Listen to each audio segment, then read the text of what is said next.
Angela Merkel has much to lose if the EU and the UK do not strike a free trade agreement, a prominent German economist warned in an interview with Express. Prime Minister Boris Johnson is drawing up plans to renege on the UK's Brexit deal on Northern Irish border checks. In a move that could bring Brexit trade talks to a dramatic halt as they enter a crucial final phase, Downing Street will publish legislation to override agreements it has already made today. In an attempt to put pressure on the EU to concede to Britain's demands on fishing rights and state aid, Mr. Johnson also issued an ultimatum.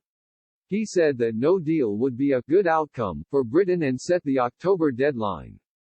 Although the UK formally left the EU in January, it has continued to follow rules set in Brussels during a transition period, which ends on December 31 while discussions over a long-term trade agreement continue. Another round of talks, the eighth, began yesterday, but neither side is expecting a breakthrough.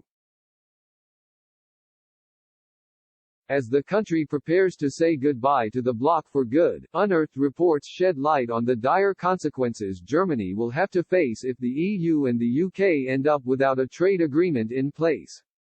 Since the 2016 EU referendum, industrialists have been warning that the German manufacturing industry in particular, which is a source of huge national pride, will be badly hit by the imposition of barriers after Brexit.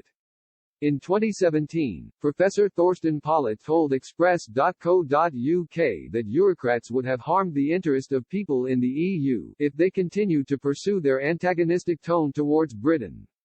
Professor Pollett said, sooner or later the free market system is going to be replaced by a system of coercion. This is the problem of the EU and now Great Britain is trying to get out and of course the remaining European interest groups don't take kindly to this. You can expect them to do their best to give Britain a hard time to prevent the impression that an exit can be beneficial to a member state. So I can imagine that Brussels tries to give Great Britain a hard time and that includes a protectionist restriction on free trade.